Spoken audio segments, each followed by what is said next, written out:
What's up, folks? I'm Chris, your NFL writer here at Occupy Fantasy, here with a look at week number 7 of the UFL season here on DraftKings. As you can see on the screen here, week 6 was very, very kind to us. We had a pretty good read on the slate. You can go back and watch the video from last week's slate, and we pretty much nailed everything that we were on with some of the underperforming wide receivers, some of the best running backs to play, and of course, Adrian Martinez at quarterback, blowing away the competition with 42 plus DraftKings points. Almost with a takedown in the $222 2-point conversion, but the overall process was correct here. And we're going to try to repeat that here in week number 7 for you all. These are the top players that you're going to want to use in your DraftKings lineups here in week number 7. And we're going to start once again with Adrian Martinez, the quarterback of the Birmingham Stallions. Birmingham hosting the St. Louis Battlehawks in what is almost certainly a championship preview here in the United Football League. Adrian Martinez has scored 29 plus fantasy points in each of his 3 full starts for the Stallions here, and I don't see any reason to expect him to slow down at all. Saw him absolutely explode in the passing game in both of his starts against the Memphis Showboats, and we saw what he could do with his legs against the Houston Roughnecks. Expect a little bit of a combination of both here in what is the highest anticipated scoring game of the week between the Stallions and the Battlehawks at 47.5 points. So once again, Adrian Martinez, player I'm going to try to get in my lineups pretty heavily this week, whether that's a handful of lineups or a lot of lineups. He's the quarterback I think you want to prioritize here in week number 7. Obviously, on the other side of that high potential scoring game between the Battlehawks and the Stallions is St. Louis Battlehawks quarterback AJ McCarron, leading the league in touchdown passes with 13. This is an extremely pass-heavy offense on the underdog side of this game in betting markets, with Birmingham favored by 4 points. Hypothetically chasing points and throwing to his favorite receivers all day long, should come in at much lower ownership than Martinez at this point, so it might be a very interesting pivot in the best game environment of the week. As always in my football videos on this channel, I like to talk about the biggest favorites on the board, to talk about which running backs we should be interested in. The Arlington Renegades are favored by 5 points at home against the Memphis Showboats as they look for their first win of the season. Their depth chart for Saturday's game is already out. Deon Smith is still sitting at the top of that depth chart here. We had 5 targets, 14 carries for Deon last week against the Michigan Panthers. Efficiency has been something that Smith has been struggling to find all year long. And this week, Letty Brown does return after sitting out week number 6. He'll be good for his usual 5 to 10 touches in this backfield as well. But with both of these guys at reasonable low $6,000 price tags, Brown here at $6,100, Smith at $6,300, these guys actually do feel like they do have some juice on this slate because it's a pretty tight slate for pricing, especially if you're trying to play some of the highest priced, best players in the best game environments on the board, including the quarterbacks I just talked about and some of the players I'll talk about in a little bit here. So keep these Arlington guys in mind at running back if you're looking to save some salary. Once again, with the Stallions, we have Ricky Person Jr. at the top of the depth chart. Fortunately, he's $8,800, and he's going to be splitting opportunities with CJ Marable, who returned last week and still had 5 targets and 5 carries for the Stallions in that matchup. Clearly, more opportunities are on the table for Person here, but at the price you have to pay for it, I feel like there are better opportunities on some of the other teams on the board here. The best opportunity probably will be once again with John Loveit of the San Antonio Brahmas. Brahmas favored by 3 here on the road against the Houston Roughnecks. We've seen Loveit have some big games over the last couple of weeks, 25 plus DraftKings points in each of those outings. Does seem like there's a chance Anthony McCarron returns here in week number 7. He actually was listed as participating in practice first couple of days of the week for San Antonio here. But after what Loveit has displayed in terms of efficiency and production for AJ Smith and Wade Phillips in this Brahmas offense, I feel like he's earned the bulk of the opportunities. And if we're paying up for a running back, I think he's my favorite one once again this week. $8,700, the most expensive he has been here in the season. Seen his price go up by $1,000 in 4 consecutive weeks now. But I think he's the player that I want to build around as my running back here in week number 7 in a favored matchup on the road. And we know that he's going to get the majority of the touches. Other slight favorite on this board this week is the Michigan Panthers. Wes Hills is going to get the traditional between the tackles touches. Matthew Colburn is going to mix in on some drives, and he's going to see some targets. Both these guys are going to be good for between 8 to 10 touches. Colburn, the cheaper of the two, may be more interesting here in the PPR format with his passing game upside, but I don't think I'm playing either of these guys. I feel like the other opportunities are better. If you're looking to save salary, I think I'm going to go back to the Arlington running backs. Underdogs, the best one available is definitely Jacob Sailors with the St. Louis Battlehawks, most expensive running back on the slate. Didn't get as many carries as we wanted last week against Houston, but that was largely because McCarron dropped back to pass so much, and we saw Sailors get 7 of those targets from McCarron. So still a very decent floor in play for Sailors. He's probably the only other running back on this slate I haven't discussed that I'm interested in here. Not going to be playing anybody from DC, Houston, or Memphis at the running back position this week personally. That's my read on this particular slate. St. Louis and Birmingham at 47.5 points here at DraftKings Sportsbook. The other games that are worth considering, Arlington and Memphis. Arlington is the favorite side here, the biggest favorite on the board. This is a 45-point total in betting markets. Luis Perez leads this league in passing yardage. Luis Perez is going to keep this offense very productive and move the chains. I think we get exposure to the Renegades passing attack, not through Perez, who's no disrespect intended, but an absolute statue back there with no rushing upside, and we have some better quarterbacks we can play.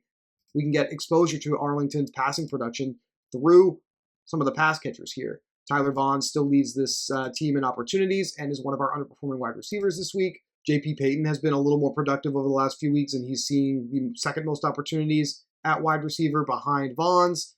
And then tight end Sal Cannella with 8 targets in each of the last 2 weeks at $5,900 is also an interesting opportunity at pass catcher to consider here. So that's how I think I want to get my exposure to the Renegades this week on offense. On the Memphis side, if you choose to play a showboat, David Davis still dominating opportunities in the passing game, probably the best play. You're just going to have to pay up for it here. Michigan and DC with a 43-point total. On the Michigan side, Trey Quinn is one of our underperforming wide receivers this week. He's seeing virtually identical opportunities in this offense to each of Marcus Sims and Siosi Mariner, who we were high on last week.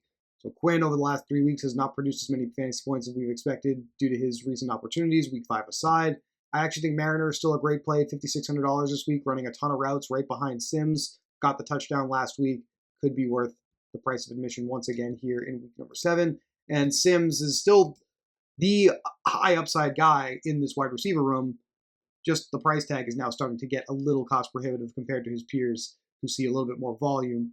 Michigan, a little bit of a lower volume passing attack with how much they run the football and how much their quarterback can run the football as well. So that's the only thing to be aware of with the Michigan passing attack. On the DC side, Kelvin Harmon, 60% of the targets from Jordan Ta'amu last week alone, touchdown in 3 straight games, and has absolutely turned into a bona fide wide receiver 1 here in the United Football League. Absolutely worth his price of $7,800, one of my favorite wide receivers this week. I believe he's my number 2 wide receiver in my projections, which are free for Occupy Fantasy Discord subscribers. So if you're not yet a member of our Discord, please consider joining. If you're playing UFL Fantasy Football, you get free access to projections for the 4-game slate and all of the single game showdown slates here on DraftKings every single week of the UFL season. I think I'm going to try to play Harmon a decent bit this week. Ty Scott was a player that DC coach Reggie Barlow said he wanted to get more involved last week. He only had 2 targets in the game against the Brahmas, but he did run the second most routes at the wide receiver position, and this is absolutely a low-cost player that's probably worth considering if you need some salary relief, because I think he will see similar opportunity, at least as far as routes run and snaps played is concerned, in week number 7. Have to hope the target volume increases a little bit for him here if that happens. San Antonio and Houston has a 39-point total. It's by far the lowest total on the board this week. John Trey Kirkland, still one of our underperforming wide receivers. Obviously, exorbitant price tag here, but outrageous target and air yard role, seeing 28% of team targets and 45% of team air yards from Quentin Dormady over the last 3 weeks now of the UFL season, and no touchdowns to show for it. Disappointing 5-point performance last week, but let's take advantage of the ownership dip on Kirkland, because I think people are abandoning ship here, and chase the ceiling because the opportunity is still there, and I think he's worth the risk.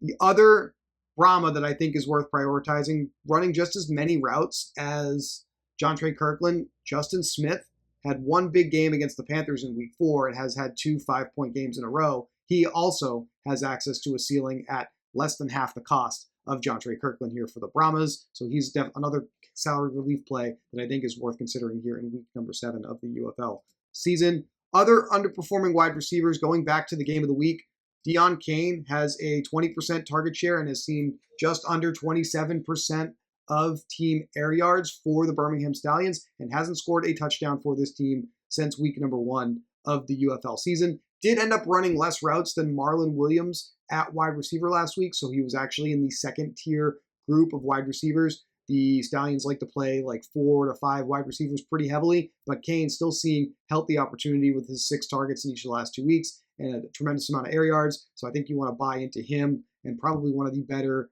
wide receivers to pair with Adrian Martinez at reasonable ownership here. But sticking with the Stallions for a second here. Yes, he had 2 touchdowns last week, so you are chasing ceiling a little bit, but the opportunity matched that ceiling. Marlon Williams led Stallions wide receivers in routes run. So at $6,100, Marlon Williams probably another option that is worth considering with Adrian Martinez. And then on the St. Louis side, wrap it up talking about 3 St. Louis wide receivers. Hakeem Butler, of course, with the monstrous season he's having, leading the UFL in both receiving touchdowns and receiving yardage. 8+ targets each of the last 4 weeks. Ton of routes run, ton of opportunities from AJ McCarron. Comes with a $10,200 price tag here. Marcel Aitman is $3,000 cheaper in this Battlehawks offense, and he is running just as many routes virtually as Hakeem Butler in this offense. Could be an interesting player to consider in high-risk contests as a result if some of those targets start to go his way. That's a little bit of a speculative play in tournaments, but you get a $3,000 discount off of Butler if you do go with Aitman. And if you're looking for an even bigger price discount with a chance at some high upside, how about Steven Mitchell Jr. with the Battlehawks? Has only been on this team for the last 2 weeks of this UFL season, was a member of the Battlehawks in the 2023 XFL season. He actually ran the 3rd most routes, tied with Ja'Cour Pearson in this offense from outside wide receiver positions. St. Louis seems to be ramping up his workload here, and we get a very, very good price discount here in what is now a bona fide 5 wide receiver rotation. Mitchell played more snaps, ran more routes than Darius Shepard, who is now definitely behind Ja'Cour Pearson in the slot.